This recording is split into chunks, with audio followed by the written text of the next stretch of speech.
When it comes to drawing attention to an offshore race, no one does it better than the French. They are masters at it. Be it across an ocean or around the world, they know how to pull a big crowd ahead of the start. And here in Le Havre, the 2025 autumn offshore spectacle is the Transat Cafe L'Or, a full-on, double-handed race from France to Martinique. The fleet comprises 74 boats in 4 classes and just under 150 skippers, representing 14 different nationalities. Each class takes a different route across the Atlantic depending on their size and speed. The giant Ultim trimarans have a 6,200-mile course, while the Class 40 track is 3,750 miles. All are expected to finish the race within about 2 weeks, and for a couple of weeks ahead of the start, all the boats are in the dock for their final preparations, but, most importantly, a full public inspection.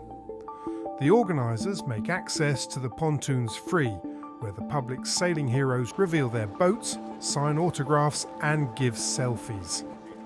And to make sure you don't go home early, the village is surrounded by bars, restaurants, cafes and exhibitions that stay open well into the night, every night.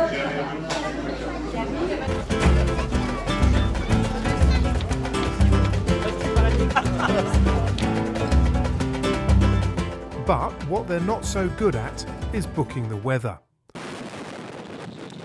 Setting out into the English Channel just as the clocks turn for the worse is a clue that the seasons are on the turn and conditions might get punchy.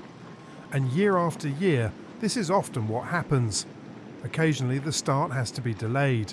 This time one of the starts was actually brought forward to avoid the worst of what was to come. And even then, the village still had to close for 24 hours as gusts of 50 to 60 knots swept through the harbour. But if you're a French fan or a sailor, you take this in your stride. Because bad weather is to this race what strawberries and cream are to Wimbledon, inseparable. You've just got to get over it. And some go to huge lengths to provide a distraction.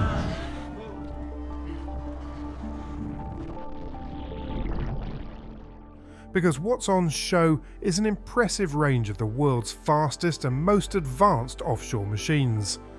From the insane 32-metre foiling Ultim trimarans to the delinquent Ocean Fifties, the muscle car monohulls that are the IMOCA 60-footers, and the Class 40, sailing's equivalent of a transcontinental desert rally racer. With this much going on, when the start gun fires, the French guarantee of some offshore action is as good as it gets.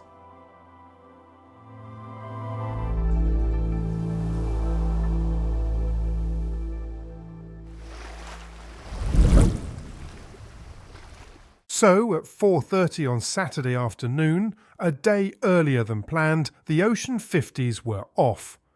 Conditions at the start were lively but manageable. But before the first night was out, as the fleet passed along the north coast of France, 3 of the 10 Ocean Fifties were upside down. Thankfully, all the crew from Interinvest, Coesio and Lazare Ten Helio were rescued. But they had stories to tell of 40-knot plus gusts and boat-breaking seas. Back in Le Havre, the crowds had come out in force as the remaining 3 classes were leaving the dock on a bright but breezy Sunday morning. Nervous, excited, a little bit apprehensive about what's waiting for us out there. At the moment, I've got blue sky and full sun at the moment, but I know that that's going to change in the coming hours, and we're going to get a full dose of the English Channel, and that's going to make us thankful to get out of it. I'm the only Irish sailor on the start line, and the same as the year before.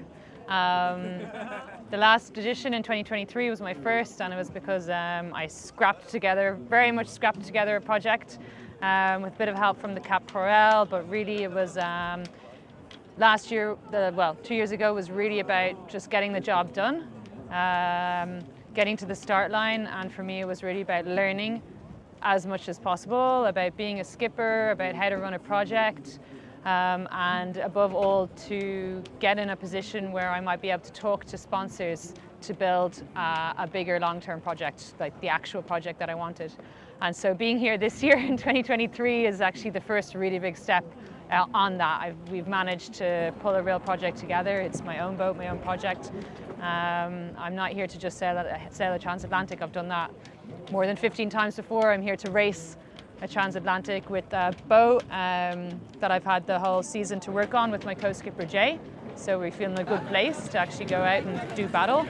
And also in a project that is really, really personal and something I'm really proud of and really love, and something that I can really see and envision growing onwards from a newer Class 40 to the next, and then hopefully onto, who knows, an Ocean 50 and an IMOCA, whatever, but I have no intention of stopping. It's a copy of Malidia, so it's a second version of Malidia. So we are quite confident on all the system, we have no trouble. VPLP have made a good job to the little things they have, the little problems they have on Malidia, they solve it on this boat. So I think we are really confident on all the system. After we didn't improve a lot the boat for sure. With a start line laid just to the north of the main entrance to the port, the fleets had to negotiate 2 inshore laid marks before heading off. The 4 Ultims led the way and made it look easy. With a 4-hour penalty waiting to punish early starters, they were understandably line shy. They made short work of the 2 inshore legs before tacking onto port to avoid the exclusion zone around the Calvados wind farm array, which is currently being built. Then it was the turn of the 18 IMOCAs. Here, Louis Burton's bureau valet made a powerful start at the starboard end of the line. But also right up there were Maxif, skippered by Sam Goodchild, and Jeremy Bayous-Charal. Vendée Globe runner-up Johan Richomme on Paprec Arkea also made a strong start, but their hopes were dented when they hit a navigation buoy near the wind farm less than 2 hours into the race. They had to turn back to port and worked with their team through the night to repair damage to their starboard foil and deck spreader. Early on Monday morning they were back racing, but by then they were over 300 miles adrift of the class leaders. The Class 40s were by far the biggest fleet. 10 seconds to stop. Sia Frigo, Sogestran, skippered by Guillaume Pirouel, blitzed the line at the starboard end and took an early lead. But as the dust settled and the 2 inshore marks were rounded, it was Corentin Douget and Axel Trehand who led the way as the bulk of the fleet tacked onto port and headed offshore. The bulk of the fleet stayed on port tack until close to the western end of the Isle of Wight, before tacking to take advantage of the predicted shift. These 2 boats stayed in front and were still making the pace as this fleet rounded the northwest Brittany coast on Monday evening.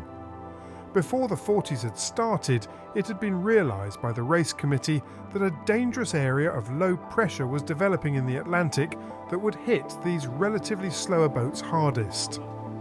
A decision was taken to divert this class, but this class alone, to La Coruna in northwest Spain.